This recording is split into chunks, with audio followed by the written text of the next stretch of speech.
오늘 말씀의 제목은 내가 당신의 이웃입니다 입니다. 우리는 예수님의 뜻을 따르는 주님의 제자들입니다. 그런데 예수님의 가르침을 듣다 보면 주님께서 이웃사랑에 얼마나 큰 관심을 가지고 계신지 깨닫습니다. 예수님께서는 당신의 삶을 통해 사람들에게 사랑을 베푸셨습니다. 그리고 제자들에게 너희가 서로 사랑하면 이로써 모든 사람이 너희가 내 제자인 줄 알리라 라고 말씀하셨습니다. 그 사랑의 가르침은 초대교회에도 그대로 흘렀습니다. 사도 바울이 이제 갈라디아서 5장 14절에서 온 율법은 내 이웃 사랑하기를 내 자신같이 하라 하신 말씀에서 이루어졌느니라 라고 선언합니다. 곧 이웃 사랑이 율법의 완성일 정도로 중요하다는 말씀입니다. 이웃사랑의 의미를 가장 잘 담고 있는 말씀은 아마도 오늘 본문에 나오는 선한 사마리아인의 비유일 것입니다. 이 말씀을 통해서 이웃사랑의 의미에 대해 한번 돌아보길 원합니다. 사실 오늘 본문 앞부분에는 예수님이 제자들을 전도하러 보냈습니다. 이 70인의 제자들을 둘씩 짝을 지어서 전도를 보냈는데 가는 곳곳마다 놀라운 이적이 일어났습니다. 귀신을 들린 자가 나음을 입었고 이를 경험한 제자들이 굉장히 고무되어서 왔습니다. 예수님께서도 이 제자들을 칭찬하시며 귀신이 너희에게 항복한 것을 기뻐하지 말고 너희의 이름이 하늘에 기록된 것을 기뻐하라 말씀하셨습니다. 그러면서 제자들을 축복하셨습니다. 그런데 그 자리에 오늘 이 율법교사가 다가왔습니다. 그리고 제자들을 격려하시는 예수님께 질문을 하였습니다. 자, 오늘 본문 25절부터 28절 말씀까지 좀 길지만 우리가 함께 합독하기 원합니다. 25절에서 28절입니다. 어떤 율법교사가 일어나 예수를 시험하여 이르되 선생님, 내가 무엇을 하여야 영생을 얻으리이까? 예수께서 이르시되 율법에 무엇이라 기록되었으며 내가 어떻게 읽느냐? 대답하여 이르되 내 마음을 다하며 목숨을 다하며 힘을 다하며 뜻을 다하여 주 너의 하나님을 사랑하고 또한 내 이웃을 내 자신같이 사랑하라 하였나이다. 예수께서 이르시되 내 대답이 옳도다. 이를 행하라. 그리하면 살리라 하시니. 아멘. 자, 근데 이 율법교사는요, 지금 예수님을 시험하러 온 사람입니다. 시험하러 왔다는 것은 예수가 어떤 사람인지 평가하겠다는 의도를 가진 것이죠. 그러니까 예수님이 자기 기준에 괜찮은 사람인지 아니면 거짓 선지자인지를 평가하러 왔다는 것입니다. 그런데 타인을 시험한다는 것은요, 사실 내가 그를 시험할 자격이 있다고 생각하는 것 아니겠습니까? 곧 자신이 예수님보다 큰 사람이다라고 지금 생각을 한 것입니다. 그래서 이 율법교사는 예수님의 허울조음을 폭로하고 자기 자신을 내세우기 위해 예수님께 물었습니다. 내가 무엇을 해야 영생을 얻겠습니까? 근데 그때 예수님께서 답변을 주시는 대신에 역으로 이제 물어보셨습니다. 율법에는 어떻게 기록되었으며 당신은 어떻게 읽습니까? 그랬더니 율법교사는요, 기다렸다는 듯이 대답했습니다. 내 마음을 다하며 힘을 다하여 주 너의 하나님을 사랑하고 또 내 이웃을 내 자신같이 사랑하라 하였습니다. 이 대답은요, 사실 예수님께서도 동의하는 훌륭한 답변이었습니다. 이 율법학자는 율법을 잘 알고 있었고 또 그것을 과시하고 싶었습니다. 그래서 그는 기회가 주어지자 율법의 핵심을 정말 분명하게 얘기했습니다. 그래서 예수님께서도 이렇게 답하셨습니다. 당신의 말이 맞습니다. 그대로 행하십시오. 그럼 살 것입니다. 예수님께서는 율법이 우리에게 하나님 사랑과 이웃 사랑을 요구하고 있으며 그대로 행할 때 영생을 얻음을 동의하셨습니다. 결국 하나님의 뜻대로 행하는 자라야 구원을 얻는다는 말씀이죠. 물론 우리는 믿음으로 구원을 받습니다. 하지만 믿음은 반드시 하나님의 뜻을 따르기 마련이지 않습니까? 하나님의 율법은 하나님 사랑과 이웃 사랑이 그분의 뜻임을 분명하게 보여줍니다. 그리고 이미 우리는요, 이 하나님 사랑에 대해 많은 부분을 실천하며 살고 있습니다.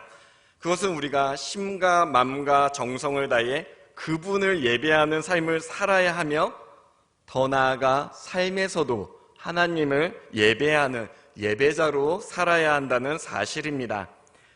그러나 우리는 종종 이웃사랑에 대해서는 명확하게 이해하지 못할 때가 있습니다. 율법을 잘 안다고 자부하던 이 율법교사도 그랬습니다.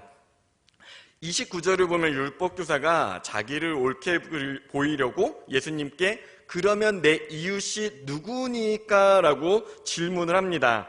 그러니까 내가 누구를 사랑하면 됩니까? 라는 질문인데요. 사실 그는 자신이 누구를 사랑해야 하는가를 알고 싶어서 질문한 게 아닙니다. 그저 자신의 지혜를 자랑하고 싶었습니다. 그는 자신이 유대인이고 율법교사이기에 나는 당신보다 하나님의 뜻을 더 잘 알아 라고 말하고 싶었던 것입니다. 그가 생각한 이웃사랑은요, 유대민족을 사랑하고 유대인의 율법을 잘 지키는 것이었습니다. 나는 예수 당신처럼 갈릴리의 군중들 세리 사마리아인과 어울리지 않고 순수한 유대인들과 어울려 나는 유대인들과 순수한 이웃사랑을 실천하지만 예수 당신은 그렇게 실천하지 못해 라고 질책하고자 한 것입니다. 그런데 예수님께서는요, 이 율법교사의 의도를 너무나 잘 알고 계셨습니다. 그리고 무엇보다도 하나님의 뜻 또한 잘 알고 계셨습니다.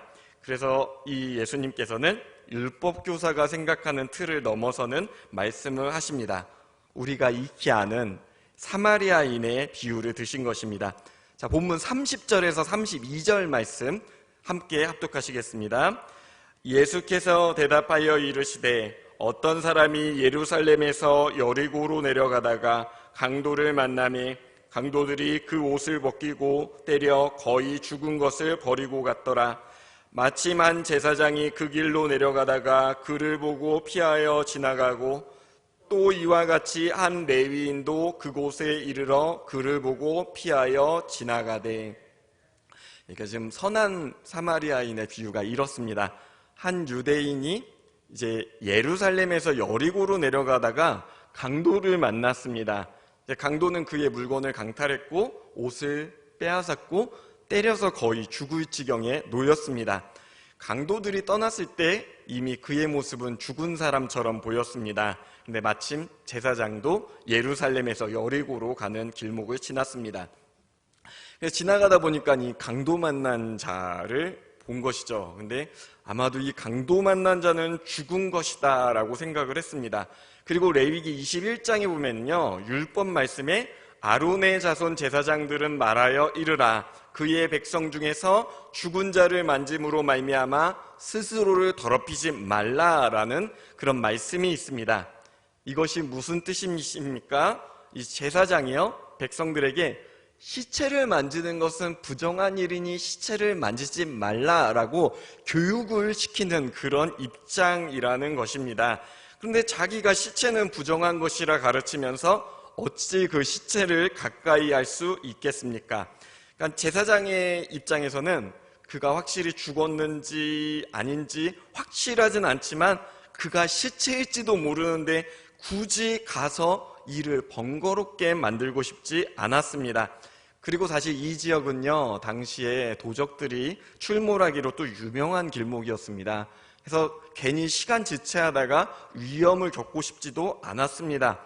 율법적인 근거도 있으니 스스로를 합리화하며 그곳을 피하여 지나갔습니다. 다음으로는 레위인의 길을 내려가다가 이 강도 만난 자를 보고서는 피하여 지나갔습니다.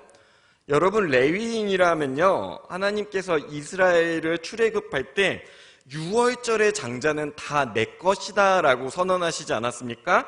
그러면서 6월절의 장자는 다 내 것인데 이스라엘 중에 내가 그 장자 지파를 선택하니 그것이 바로 레위 지파다라고 이렇게 말씀을 하셨습니다. 곧 하나님의 것, 이 레위인이야말로 유대인 중에 유대인이라고 자부할 수 있는 그런 이들이었습니다.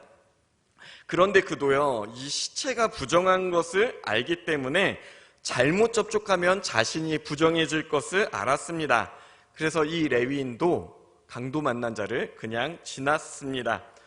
이들이 강도 만난 자를 외면한 이유는 율법을 지키려는 의도가 있었습니다.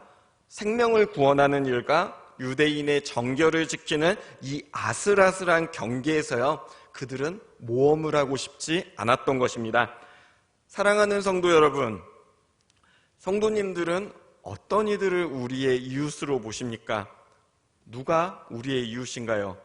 오늘 본문 속에 나오는 강도 만난 자는요, 단순히 우리가 선의만으로 도울 수 있는 사람은 아니었습니다.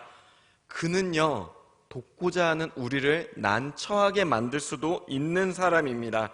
잘 된다면 존귀한 생명을 구할 수 있지만 잘못하면 율법으로 부정을 행하는 그런 일을 우리에게 줄 수도 있습니다. 잘못 얽혀서 사람들에게 손가락질 받을 수 있는 그런 난처한 상황을 만들 이웃이었다, 그런 사람이었다는 뜻입니다. 저는 가끔씩 다큐멘터리를 보면 이제 딱한 사연들이 나오잖아요.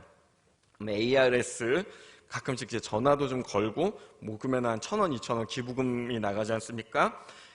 어려움에 크게 동참하지는 못하지만 가끔씩은 이제 긍휼한 마음으로 그런 게 동참할 때가 있습니다. 방송에서 연예인들이 슬픈 눈으로 이제 우리가 조금만 나누면 더 나은 세상이 될 수 있습니다라고 이야기하면 마음도 좀 짠합니다. 그리고 길을 가다가 이제 동네 어르신들을 보면 인사도 좀 잘하려고 나름 노력을 합니다. 신앙인으로서의 자세이기도 하지만 기본적으로 이게 이웃에 대한 예의다라는 생각을 합니다. 그런데 사실은 부끄럽지만 제가 이웃이라고 말하고 생각하는 것은 저에게 피해를 주지 않는 범위일 때가 많은 것 같습니다. 짧은 시간을 들여서 우리가 예를 갖추는 건 괜찮지만 긴 시간을 빼앗고 많은 수고와 노력을 했는데 돌아오는 대가가 나에게 난처할 수 있다면 과연 나는 그런 자리를 기꺼이 감당할 수 있을까라는 질문을 스스로 했습니다. 그리고 오늘 강도 만난 자 유대인이지 않습니까? 그런데요, 성경 말씀은 그가 어떤 사람인지에 대해 설명하지 않습니다. 좋은 사람일 수도 있지만요, 타인을 괴롭게 하는 사람일 수도 있습니다. 예수님께서는 이 강도 만난 자가 어떤 사람인지에 대해서 말씀하지 않으셨습니다. 예수님은 이웃을 말하실 때 그가 어떤 사람인지에 대해서 관심을 두지 않으셨습니다. 예수님께서 산상수훈에서 말씀하시기를 너희가 너희를 사랑하는 자를 사랑하면 무슨 상이 있으리요 세리도 이와 같으니라 라고 말씀하시지 않습니까? 더 나아가 원수를 사랑하고 박해하는 자를 위하여 기도하라 하셨습니다. 그냥 예수님의 관심은요, 그냥 영혼, 하나님의 형상을 가진 그 존재 자체에 있으신 것입니다. 여러분, 훌륭한 사람을 사랑하는 것은요, 누구나 할 수 있습니다. 쓰러진 사람이 유대의 유력한 귀족이었고 그 옷이나 그 흔적을 봤다면요, 제사장과 레위인은 결코 그냥 지나치지 않았을 것입니다. 그러나 제사장과 레위인에게 강도 만난 자는 그런 의미 있는 자가 아니었습니다. 자, 33절에서 35절도 우리가 함께 합독하시겠습니다. 어떤 사마리아 사람은 여행하는 중 거기 이르러 그를 보고 불쌍히 여겨 가까이 가서 기름과 포도주를 그 상처에 붓고 싸매고 자기 짐승에 태워 주막으로 데리고 가서 돌보아 주니라. 그 이튿날 그가 주막 주인에게 데나리온 2를 내어주며 이르되 이 사람을 돌보아 주라. 비용이 더 들면 내가 돌아올 때에 갚으리라 하였으니. 근데 어느 사마리아 사람이 그를 보고 불쌍히 여겨 도왔습니다. 누워있는 자는 유대인이었습니다. 이제 보면은 그게 구분이 갈 정도인데요, 사마리아와 유대인은요 사실 원수였죠. 주로 유대인들이 더 혐오하는 쪽이었습니다. 유대인들이 예루살렘에 돌아와서 성전을 복원하려 할 때 이 사마리아인들이 조직적으로 그걸 방해했던 역사적인 사건이 있습니다. 그것 때문에 이 성전 건축이요 16년 동안 성전 재건이 이제 미루어졌던 그런 일이 있었습니다. 그 사건이 있을 때 유대인들은 이들은 하나님의 은혜를 떠난 자들이다라고 그들을 단죄했습니다. 하나님의 뜻을 정면으로 거절한 이들이었기 때문입니다.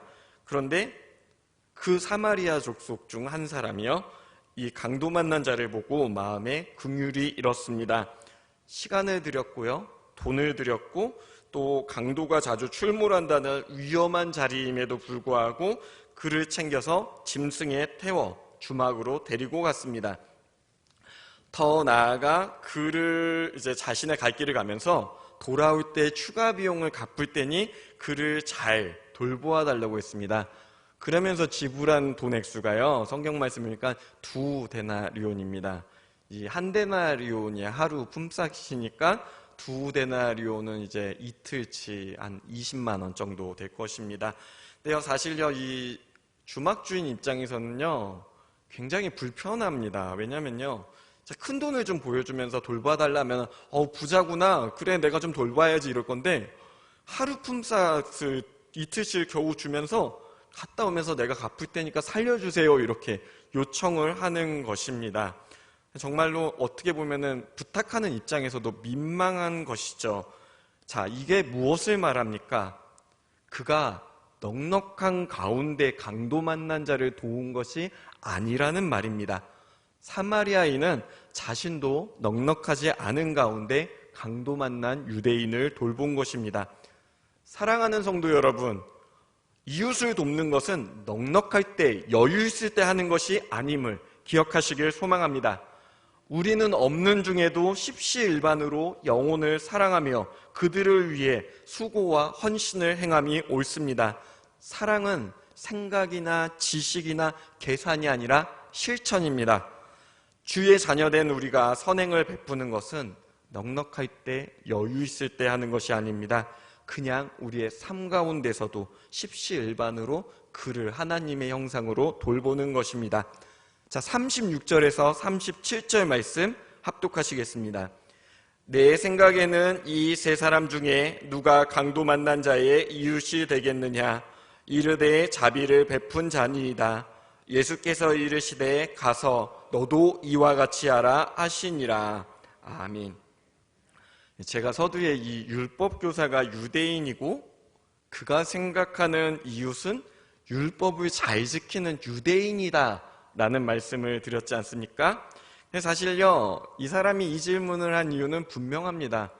나는 유대인 중에 유대인, 예수 너는 갈릴리에서 이방인들과 섞여 있는 그저 그런 사람, 이걸 말하고 싶었던 것이죠. 근데 예수님께서 묻습니다. 이 세 사람 중에 강도 만난 자의 이웃은 누구입니까? 자, 유대인은 하나님의 언약 백성입니다.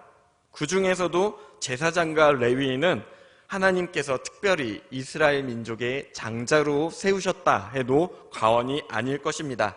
그들은 성전을 지키고 성전을 돌보며 예배를 집례하는 자들이었습니다.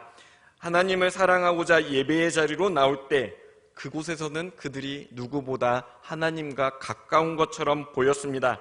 그리고 율법교사도요, 나도 율법을 다루니 이 제사장, 레위인과 같이 특별한 위치에 있다라고 생각했습니다. 그러나 이 예화에서요, 율법교사는 차마 이웃이 제사장과 레위인이다라고 말할 순 없었습니다. 그렇다고 사마리아인입니다라고 말하기에도 그의 마음이 너무 어려웠습니다. 지금까지 자신의 생각이 부정당하는 것 같았기 때문입니다. 그래서 율법교사는 이렇게 답했습니다. 자비를 베푼 사람입니다. 그런데 그때요, 예수님께서 이 율법교사를 다시 한번 흔드는 말씀을 하십니다. 당신도 그와 같이 하십시오. 예수님의 말씀을 통해서 이 율법교사는 혈통적인 유대인이 이웃이 아니라 자비를 베푼 사람이 이웃임을 깨달았습니다.